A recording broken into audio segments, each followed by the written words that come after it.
Hello and welcome, fellow awesomeologists, to Awesomeology. I'm Sue. And I'm Ben, and in this episode, we're sitting down with my good friend, Zach Zellner, outdoor therapist and co-founder of LiveLife Leadership. Thanks, Zach, for being here. So happy to have you. Yeah, thanks for having me, guys. I appreciate it. Well, it's so nice to meet you. I am excited because you and Ben are friends already. I get to be the person that asks you all of the questions that he already knows the answers to. That's my job here. So what I think we should start with, the thing I am most interested in, is how someone goes from coaching to mental health counseling and your journey to get where you are today. So give us the timeline, friend. Tell Ooh. us about you and about your journey to where you are right now.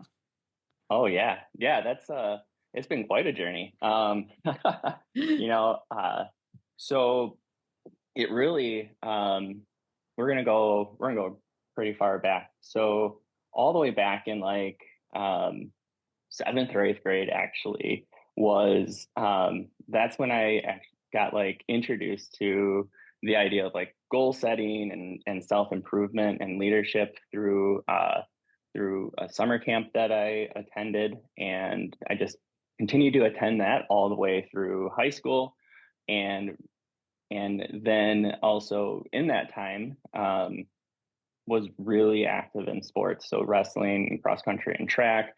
And so self improvement and motivation, that's always been like at the forefront of my mind.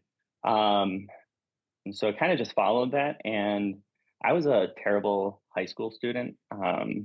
And so my dreams of being a big Division I runner came to a screeching halt as soon as I graduated.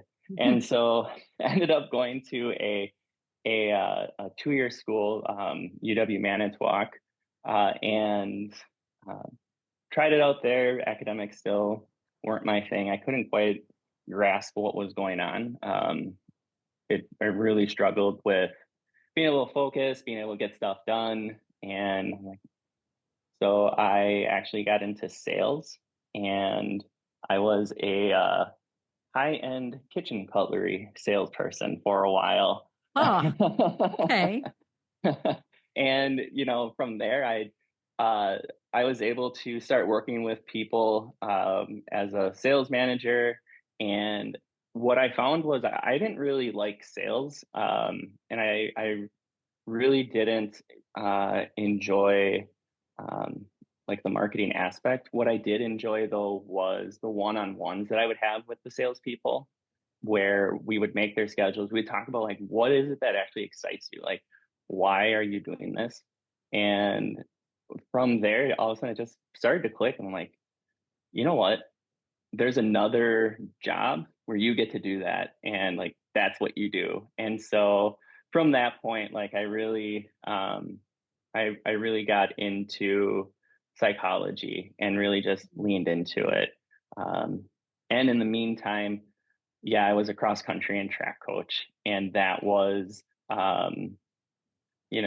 that was filling that desire to help people perform their best. And I loved the sport and wanted to give it back.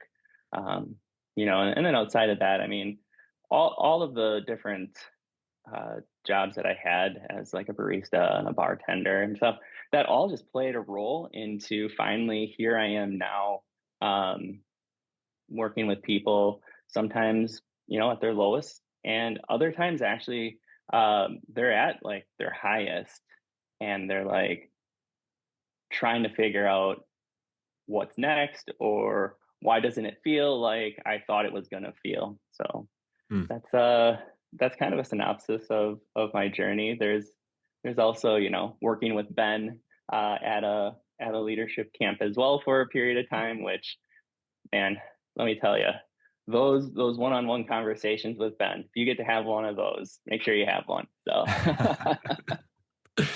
Yeah, we may have lost just a couple of hours of sleep over the years, caught up in conversation, but reinvested time. yeah, there you go. Right. Yeah. Right. Well, speaking as somebody who gets to have maybe more of those conversations with Ben than Ben is strictly happy with, I will co-sign on what you're saying, Zach. Yeah. Yeah. What a guy. Great conversations with this Mhm. guy. You guys are sweet. Okay, Zach, I gotta kind of like rewind a little bit because I'm still like a bit kind of like enamored with the shift from, you know, where you, and I mean, part of it I think is just like age and college and like just a lot of the figuring out that happens in that Mhm. period of one's life. But I mean, still quite the shift from what you had going on to like, all right, let's just do like psychology and leadership coaching and things like that now. Like, Mhm. do you recall? I mean, it sounds like you had things like cross country and track and things that you were Mhm. passionate about that kept you connected to those fields, I suppose. But can Yeah. you recall like a moment or an experience that you were like, oh, dang, yeah, this is it? Yeah. Yeah, definitely. I don't know how I skipped over this. The brain is funny.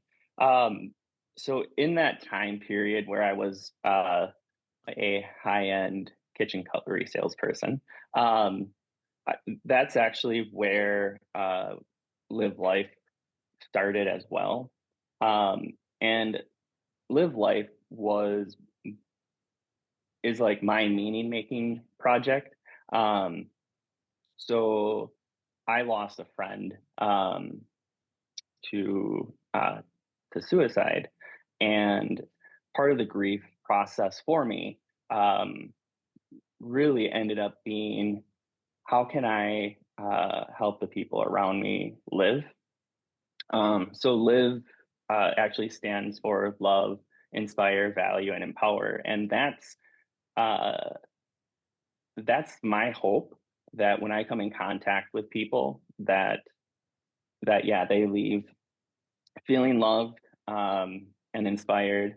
I'm adding value to their life and I'm empowering them to really live life the way that they see fit.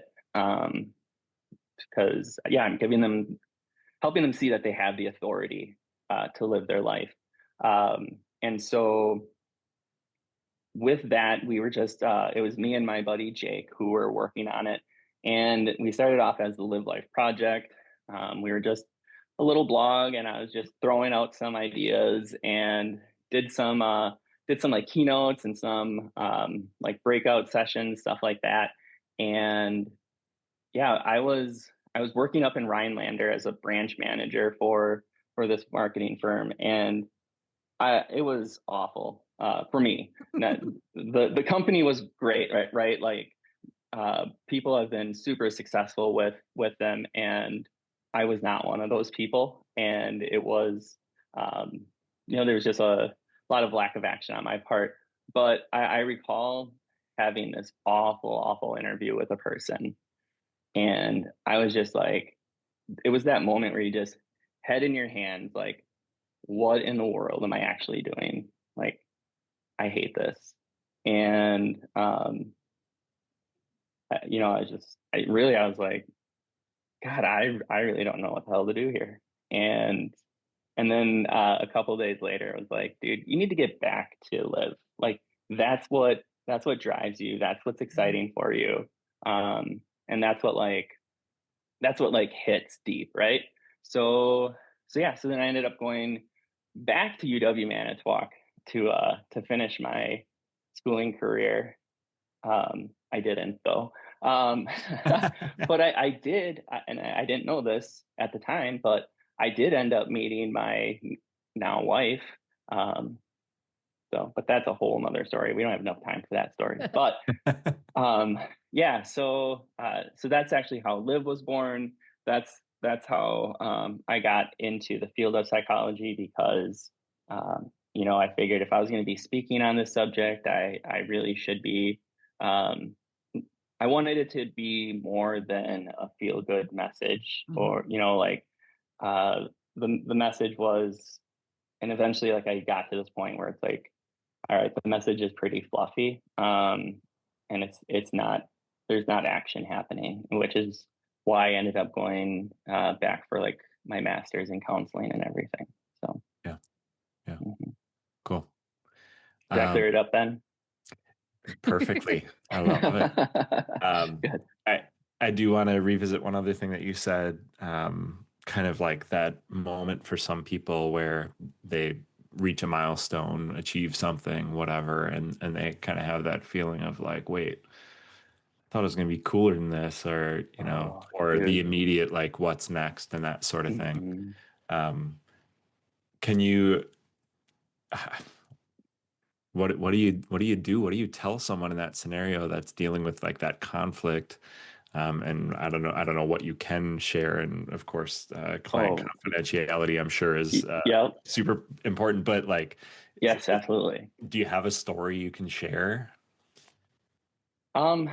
So I mean, I would say that each of us probably knows that feeling, right? Like one way or another, we've always thought that something was going to be so much cooler than what it was, or um, I think a lot of times what happens in the reason why I love hiking. So actually, I think this is how I'll go about it. So the reason why I love hiking, especially for something like this, is because I'll take somebody who is very destination focused, and then I will purposely make the pace slow, Hmm. and we will like look at stuff, and I'm not the guy who can name every plant in the woods, so I'm not trying to do that, right? But the idea is, let's slow down, and it's cliche, but enjoy that journey.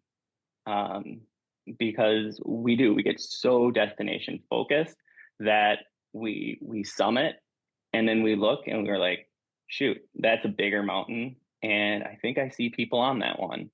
That means I got to go for that one now. And we don't take time, one, to even enjoy the where we are. And then the other thing is, we really, through that whole time of working towards that destination, we really build up and hype up how great it's going to be. Everyone's going to be so proud of us. Everyone's going to want, they're going to the whole thing is going to change for me. All life is going to change. The change in life, that shift, that transformation happens on the journey, not at the destination. And so I really, when I'm working with people, I'm really trying to get them to think of like, what are you enjoying about getting here? What are how are you going to get yourself to enjoy the boring aspects of this? Because if you can get yourself to enjoy boring, then like you're golden. That's huge. To be able to sit in boredom is actually one of the ways that you can get into flow state, which is a whole nother awesome topic. But Yeah. yeah. All right. Shout out to go ahead. As long as we are circling back around, something I heard as you're introducing yourself was when you were talking about the fact that you struggled in school, and because I notoriously do all sorts of online stalking of our light online stalking of our guests. I, of course, have been on your LinkedIn, been on your website, and I noticed that one of the things you offer is support for adults with ADHD. Now, yes. here's my backstory. I have two sons who were both diagnosed as kids with ADHD. My two sons have two different fathers. So if we accept the idea that ADHD can have a genetic link, I am the genetic I am the genetic link for these two guys. And as I watched them grow up, what I realized, even though I was never diagnosed as a kid, was that my thinking is much more similar to the way they think and the way that they go through life than my husband's. And the three of us are terrifically nonlinear.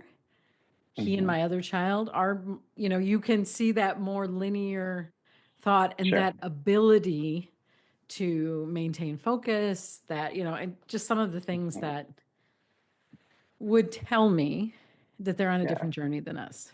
So Sure. that is what triggered me when you said you struggled in school, because I'm certain that is why I struggled in school. Yeah, absolutely. So I ended up being diagnosed with ADHD my junior year of high school. So when you talk about that struggle in school, yeah, it's there. And then when you talk about not being diagnosed with it and just kind of living with like that, maybe I am, maybe I'm not, and then um, you see your children growing up with, being diagnosed with it. You're like, oh, okay, maybe I am. So now what do I even do with that? Like, and so, I mean, there are a lot of adults who they weren't diagnosed with it. Whether it was because people weren't looking for it. I mean, there's obviously that whole like, generation where you didn't go and see somebody, right? Um, and even if you were diagnosed, there's still schools are trying their best, absolutely, and yet there's still limits to within the classroom, right? And so it's tough, and so like I would say that anybody who if you have members in your family that are diagnosed with ADHD, like I think it's worth going to somebody and actually going through an assessment and just getting that answer. Even just having the answer sometimes is liberating within itself. Sure. So, Yeah. yeah. And is it's accurate to say too that it is more, I don't know if it's more difficult or just less diagnosed in females, in girls. I think when I was coming up Yeah. as a kid, it probably was going undiagnosed in Sure. all kids. But Sure. I think that was still at a time where they sort of thought girls couldn't have ADHD. Yeah, and then we get into like how everybody presents differently with ADHD. And really, like ADHD itself, that name is, it doesn't do the diagnosis justice. It doesn't explain what's actually happening. The whole attention deficit hyperactivity disorder, that's just such surface level stuff right there. Like if you check out the top experts in the field right now, they would tell you that if they could, they would rename it. And they would name it so that it really pointed to the fact that this is an executive function disorder. So like executive functioning being those higher level thinking processes. And so like what we see with kids is they can mask really well. So like, and I would say that girls definitely have more pressure when they're younger, and onward, but like to be good, right? To like really be good. Boys will be boys, we say, and they're gonna run around and they're gonna climb on everything. But girls don't do that, which is not true. Girls they can climb on everything.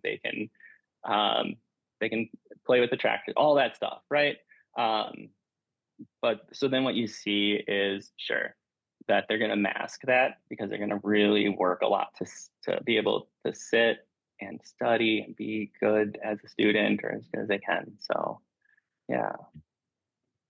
Yeah. Well, thank you for going on my divergence there. No, that was great. Expect more, Zach. Game on. Yeah. Let's do it. So you mentioned hiking before, and part Yeah. of the reason, I mean, besides you being a good friend, that I wanted to talk with you today is because, as far as I know, this is relatively new work for you, kind of like doing some of this Hmm. therapy in nature and stuff. And I say all of Yeah. this, not quite having a crystal clear picture of what you're doing on the day to day or how this Sure. fits into what you're doing, but um, for some people, that connection between like physical and mental Hmm. health um, and the performance of those things together may not be super obvious. So, Hmm. um, what told you that like this physical aspect, this natural aspect to the work you're doing could help you build what you're doing now and what you're hoping to do in the future? Yeah.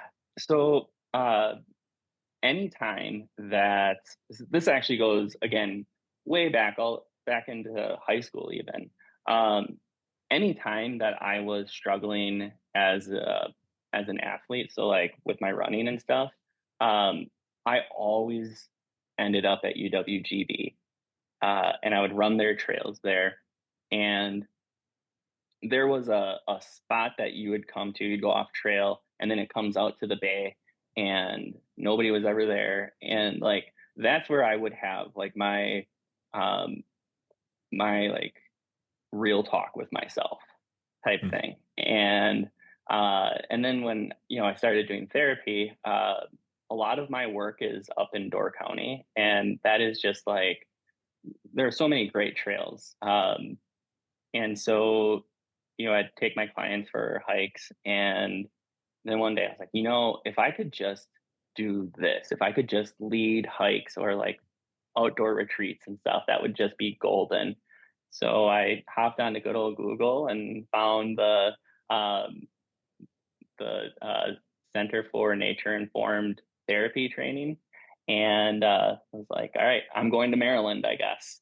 So, yeah, I signed up, and then it was one of those beg for forgiveness type things with Mm. Amber. I was like, yeah, I'm heading out for a week long training in Maryland in September. So Yeah, yeah, but awesome. it is, and it's more than just the hiking piece. Um, there's something very, very therapeutic about being able to sit by a creek or sit by the lake, listen to the waves. There's a lot of acceptance that comes with nature. I always tell my younger clients who are dealing with, like getting picked at, that when we're hiking and deer flies are bouncing off their heads, I always remind them, like, man, if you can deal with deer flies bouncing off your head while hiking, you can deal with anything. Yeah. Like, if you can keep it together as those things are bouncing off your head, man, you got some serious self control. So, Yeah. Yeah. yeah. Cool. So, as long as we're talking about some of the stuff you're doing, another thing I saw on your website was, I don't want to get it wrong, brain spotting? What is it? Oh, yeah. Tell me about it. Yep. Brain spotting. So, brain spotting is it's a form of therapy that, so it's a form of, I'm going to say trauma therapy. It can be used for more than just trauma, but it is it's based off the premise or the idea that where you look impacts how you feel. And so what I'll do in a brain spotting session is I'll have a client uh, you know choose an issue that they want to work on. So they might be really specific about the issue. They might just have this general thing going on, right? And from there, as they're describing it, I'll ask them just to bring awareness to their body and just notice, all right, what are you feeling in your body? Like, where are you feeling this the most? And from there, then we'll find an eye position. And what's really cool is that'll all link up, and then we'll sit with that. And, you know, some sessions are really quiet, actually, and we just sit and stare. And the idea is that I'm holding space for them. And we have these brain cells called mirror neurons. And that is why there's that mirror principle where if like I shift this way, people shift that way, type thing. Um, that's your mirror neurons working. It also helps with healing. And so there's this thing called attunement and co-regulation. So it keeps people, as they're working through trauma and their emotions, it keeps them feeling safe.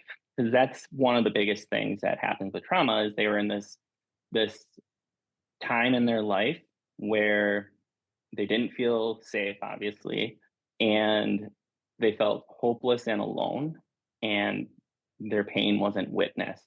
And that's a very probably minimized way to even say it, but that's kind of the gist of it. And so now in brain spotting, I'm witnessing that and allowing them a safe space to finally release it. And so we say it's a bottom up therapy approach. So talk therapy is going to be top down. We're coming from the brain down, bottom up, we're coming from the body up through the brainstem into a part of the brain that's holding the memories and the emotions. So it's very powerful. You know, I use it with a lot of like police officers and veterans. And my favorite thing to hear from people is I was able to sleep. Dang. Yeah, that's pretty awesome. Yeah. So with such unique therapies that you're offering, how do you put this together as a business and explain that value proposition to people who are used to, well, no, if we're going to do therapy, you should sit in an office and I'll lay on a couch, and that's what therapy Sure. is, and don't rock the boat, Zach. Well, so thankfully, early on in my schooling, so like my practicum and internships, I got hooked up with people who rock the boat, who are really informed in those types of therapies, who now like kind of help out. So the way that I operate right now is that I actually have I actually only have two contracts, really. One is with an agency called Oak Ridge, who they are doing they're actually going out and getting clients for me. Okay. And then so they take care of that marketing piece, or like the big marketing piece. They take care of the billing, stuff like that. So like when they're coming in for me, like they already know what, like the clients already kind of have an idea of what they're getting into. And then the other contract is with a nonprofit called the Wellness Command Post. And same thing, like so the Wellness Command Post works with veterans, police officers, first responders, and their families, just offering low cost of free mental health services, as well as like archery group, which I work with, and an art group, and then some retreats and stuff. So we're actually in these retreats, we're actually introducing them to stuff like brain spotting, nature therapy, so that when they're coming into session, they have an idea of what it is. So right now, it hasn't been too hard to convince people. But even so, like I have a Psychology Today profile, and I'll have people that will reach out to me and say, "Yeah, I want to do brain spotting." Thankfully, Google and YouTube can be really good tools. So people research a lot more now when they come in, which is a double-edged sword, because if their research is a social media site, then right, like some of that content's pretty good. Some of that stuff, it's like, all right, we're gonna have to do some education, and we're gonna talk about why it's part truth, part misnomer. So yeah. So let's I need a bit of advice here. For great. prospective clients. What are some of the signs that someone might see or things they might feel that would make them a good candidate to reach out to you? Yeah, that's a wonderful question. So, I would say if you are walking around and you're finding that um, you just feel like your chest or your shoulders are always weighted down, um, probably probably a good time to reach out. If you are in a situation and you walk away from that situation, you're like, I have no freaking clue why I reacted that way. Like that's not who I am. Why did I do that? And that's lingering with you. Like absolutely, come on in. And again, saying, going back to things are really good, and I don't know why I can't accept that they're good. um, because then we can get into, so like we can do trauma work, we can do some mindfulness stuff, and gratitude, like all that, stuff that I know some of those words have lost their weight Yeah. recently, which which really it actually sucks because mindfulness and gratitude are super powerful um, tools in perspective changing, and so I'm trying to kind of like reclaim them back and give them their power back, in my Yeah. own way. But and so I always love it when the tough guys come in, because then when I finally get them using like gratitude, like the words and stuff, it's like, all right, cool, we Yeah. got this, But yeah, I would say that, or even if it's just like some really easy signs. All right, if you get home and the first thing you do is grab a beer, all right, I know we're in Wisconsin and everything, but really, if the first thing is you're like driving home, you're like, man, I can't wait to get home and crack open that first beer. That's a problem, right? That's called self-medicating. Yeah. That's not like I enjoy the taste of this, so I'm going to have one. That's I right now the only way my brain knows how to cope with what's going on is to medicate. So Yeah. That's yeah. so interesting. Yes, just yesterday, I'm a volunteer for NAMI in our area. Oh, cool. And I was on a webinar, and they were showing a chart, like the stress level chart. So Mm-hmm. national stress levels and the state. And they were talking about, you can see here's March 2020, you can see the spikes, and that data ended in the end of 2024, I think. And you can see, like, here's the whole country and here's Wisconsin. And it's pretty much following along, and you see right there at the end where, it's sort of at the end of 2024, it's, coming down to what you're going to assume are normal levels. But uh, if you look at this yellow line, which is an inch below Mm-hmm. where all of those spikes are, that's a normal and healthy stress level. So we Mm-hmm. peaked, everyone peaked, Yep. and we sort of all followed this same track in different ways with different kinds of trauma and stress. And Yeah. as of at least a year ago, we hadn't come down, and we were Mm-hmm. still all at this high level. And Yeah. then the conversation turned to, so what do people do, especially in Wisconsin? And, Mm-hmm. unfortunately, we got to see one of those, really neat graphics that showed binge drinking in the state, Yep. and Yep. how Wisconsin was on that one. It was very high, was dark blue, and Wisconsin was awash in Mm-hmm. the highest levels of binge drinking. Yeah. Yeah. And it really is built into our culture. Unfortunately, what is exciting, I'll say, is that in meeting with people, there is like this desire to get it out of our culture. Mm-hmm. And so that's actually really exciting to hear people talking about.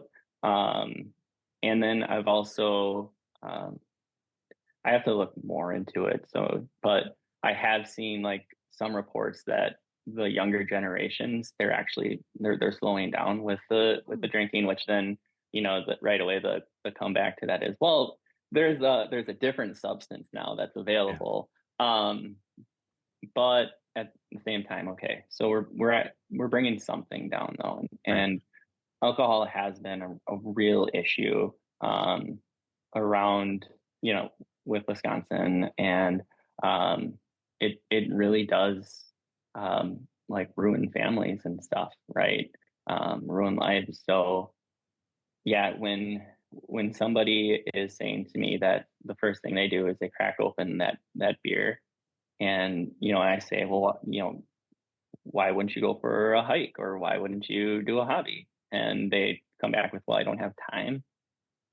Then we can get into, well, did you only have one beer? And then we get into like the whole, well, no, I had a few more. How long did that take? Right. And we never want to attack, obviously, because then we dig in our heels when we feel our values attacked. But Yeah. yeah, it's a shift that is definitely overdue. So. Mm. Yeah. All right. So before I move on, I got to just say, back to your notes about mindfulness and gratitude and how they've, kind of taken a bit of a hit as far as their relevance or meaning. Um, we see a similar thing in our field with words like strategy, and, Oh, sure. you know, somebody's got a plan with a bunch of check boxes in it and they say they have a strategy, and it's like, no, you don't even. Mm-hmm. We could digress on that for a little bit, but I'm not going to do that. Sure. But it's just, Yeah. I think for people that maybe are of the marketing mindset listening to this and, wondering why we're talking about gratitude and mindfulness, like there are connections to these things that people latch onto because they become buzzwordy, they become a bit Mm-hmm. cliche, and then people that are leading this kind of work or doing this kind of work that shouldn't be, or at least like shouldn't be yet. Maybe they want to, they have high energy and motivation to be like leading strategic planning sessions or to be Mm-hmm. leading gratitude retreats or whatever it might be called. Right. Right. It's a bit dangerous to how that might affect like industries and Mm-hmm. people's lives and businesses and stuff because you're not giving the best advice or Mm-hmm. kind of like lipstick on a pig sort of situation with some work. So it's interesting. Yeah. Well, when we take the meaning away from a word, like, um, then it's when you name it, it doesn't have the same power. Or like when I Mm. have somebody come in and I'll call out trauma. They're like, no, it's not trauma because I don't like that word. It doesn't mean anything. I'm like, no, it means a lot. Yeah. Like it means a lot, and you can't just let it not mean something. Hmm. So yeah, no, it's really important that we are careful of how we choose our words, and Yeah. so Yeah. Words matter. they Um, do. so some more advice for our budding entrepreneurs out there. How should they approach bringing a unique or maybe even untried service to Mhm. life? Um, yeah. So one, get the basics down, right? Like make sure that you got that foundation piece. Um, really surround yourself with a good support. Right. So I was pretty lucky, again, like the people that I was able to surround myself with.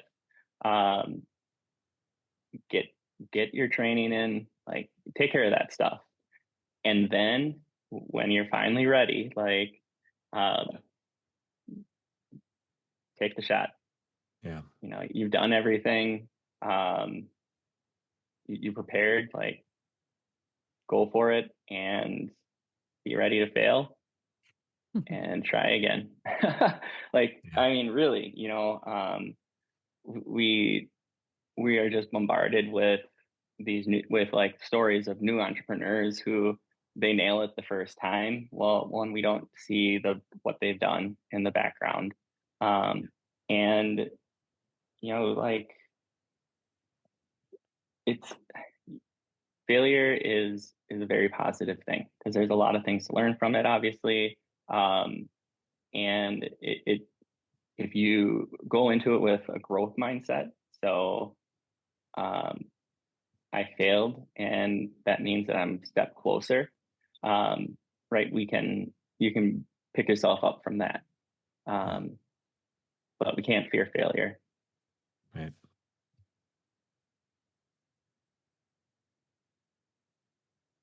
I had to write down that quote. That's why you lost me for just a hot second, because I had to write that down. I said something quotable. Wow. Yeah. You're very quotable, Zach. You're We being got very it. We got quotable today. And so quotable, in fact, that it makes me sad to think that we are actually coming up to the end of our time. So, but before we get to the end of our time and we get to the transitional part where we talk about something awesome, how can people learn more about you? Or what would you like to draw people's attention to so we can make sure we share that? Sure, absolutely. So you can reach me through my website. And you can also reach me through, I am on like Psychology Today. I do have a profile on there. And then also, uh, through my Facebook, or I really don't use my Instagram, so don't do that. But and then my LinkedIn. So, Yeah. and then yeah, that'd be Okay. the best. And it's still something I'm perfecting, right? Like that piece. So Yeah. Yeah. Well, it takes time, and with a couple of healthy contracts giving you work, Okay. that's some of that stuff might just have to sit in the background for a while, but that's okay. mm, Okay. Well, this has been awesome, but we do have to transition to our something awesome segment, like we transition and close every episode with. So, this is where we share recommendations for cool things that we've experienced, good books we've read, good podcasts, whatever. Zach, I kind of want to say you're off the hook, and everything that you shared in this discussion is something awesome. But if you have something, you can share it. I'll kick it off as I always do, and I'm just going to say this might date this episode a bit, but I'm cool with it. We just got back from a little excursion to visit some friends in Omaha for the 4th of July. Um, and I don't have anything super specific to share. Maybe I'll say like a plug for the Omaha Zoo. It is actually for 3 years in a row now the rated the best zoo in the country, which might surprise some folks because a lot of people think it's San Diego, which is an awesome zoo as well. But if you've got kids, if you like animals, if you like zoos, the Omaha Zoo is legit. It is awesome. Get it on your list. So with us going there as a family, and we kind of went with several other families to visit some family friends that lived down there. 8 parents, I don't even know, 15 kids, 16 kids, something like that. It was a little bit of a nut house, but we had so much fun.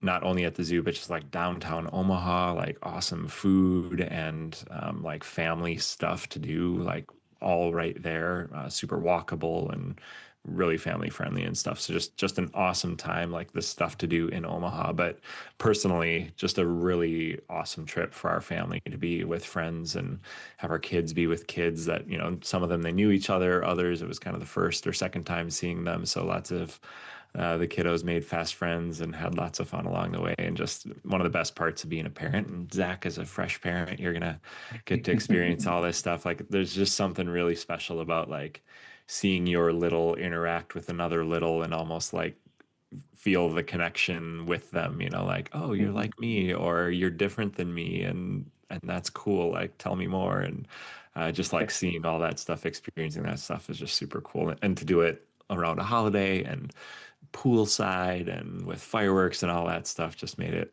that much more magical. Last thing I'll say, this I just remembered this. So Omaha has like very loose, or maybe I should say no fireworks regulations.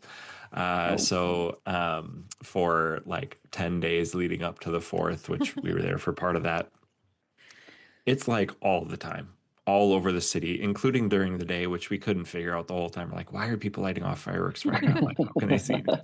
But we went out to eat one night at this cool spot that had games and things like that. And we came out and, just across the whole horizon, you could see fireworks, like these great shows like happening all over the city. So we just popped the back of the car and sat in back and kind of got this free fireworks show. And it just like went on forever and was really cool. So depending on if you like fireworks or not, depending on if you've got pets or not, any of that stuff, you may hate this idea. But if you like fireworks, Omaha's a pretty cool place to be over the 4th.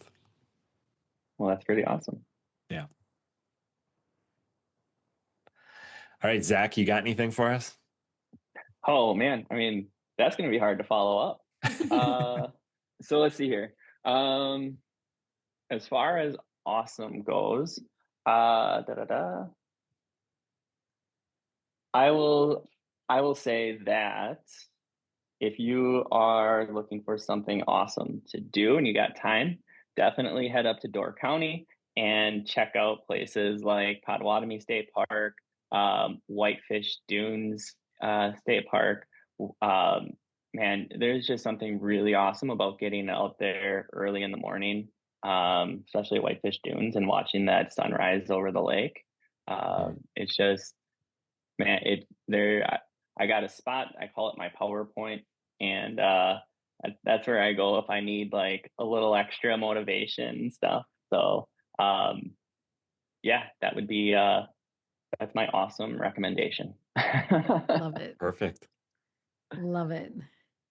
The stars just aligned for me on this one because I came across an article that I found really, really interesting, and we have the perfect guest for me to bring this up. What I learned from this article is that Gen Z is using ChatGPT for free therapy. And very interesting article, and from fortune.com. And it does go through the things that I would anticipate you would say, Zach, which is we need to use caution when we use something like a large language model AI for our therapy. We need to, the article says, a lot of people who are having the best experiences are supplementing other traditional therapy in a way that is more immediate, that is available all times, day or night, and things like that. But that we should always use caution to use professionals and experts in their field, and not just a large language model, which is trained on everything good and bad. So thoughts on Zach? I'm interested to hear. Oh my gosh. I can't believe you brought this up now. That's another hour, right? No, I think so. It's ChatGPT, like AI is really cool and exciting.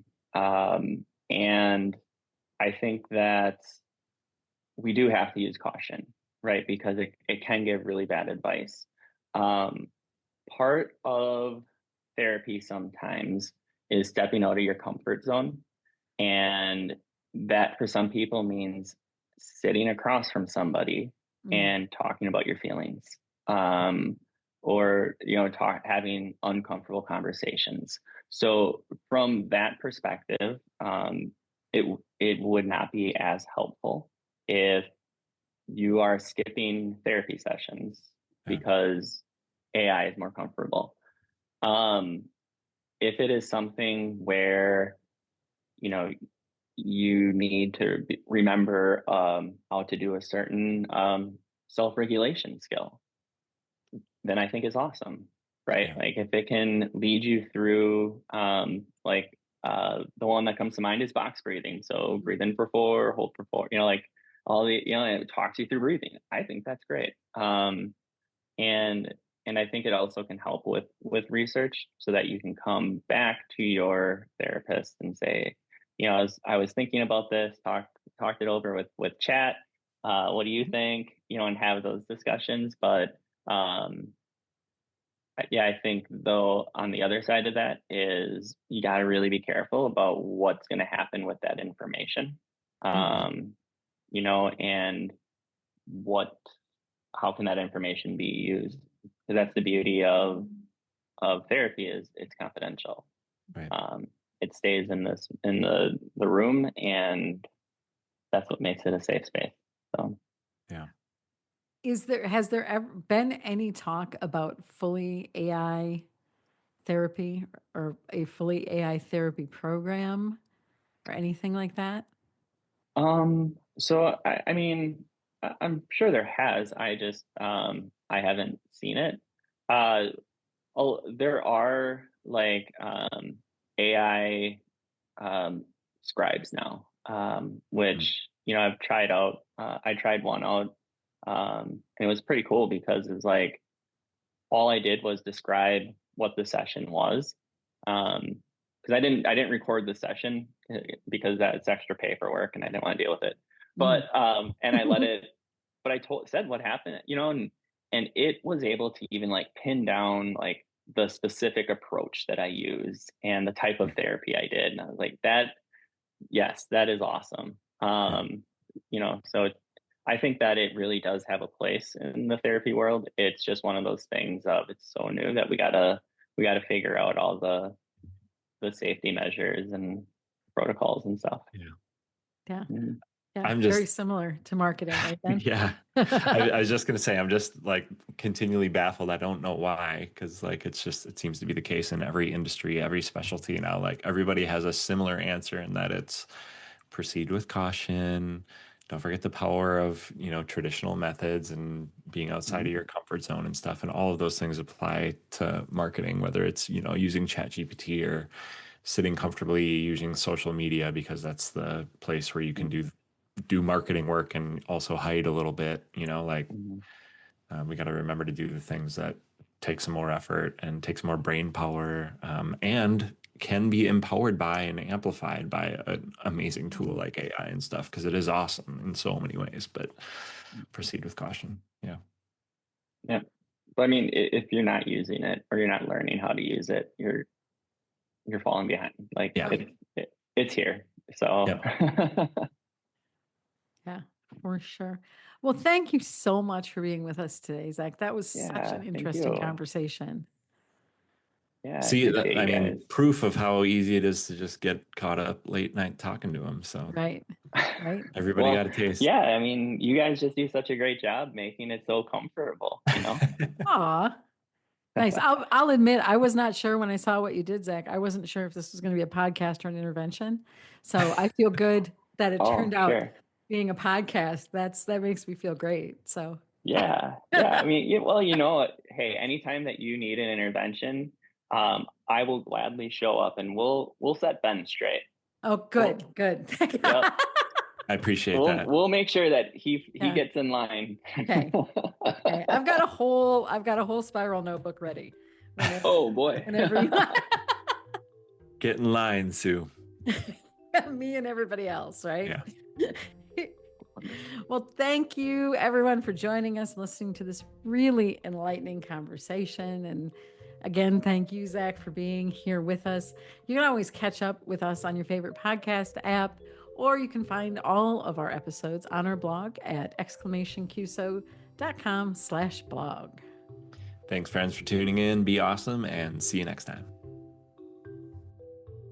The Awesomology podcast is a production of Exclamation Services. Executive producers are myself, Ben Bauer, and my friend, Suzanne Campbell. Thanks to Kyla Ganther for our show artwork, Scott Sager for booking our guests, and Alex Westerhausen for social media support.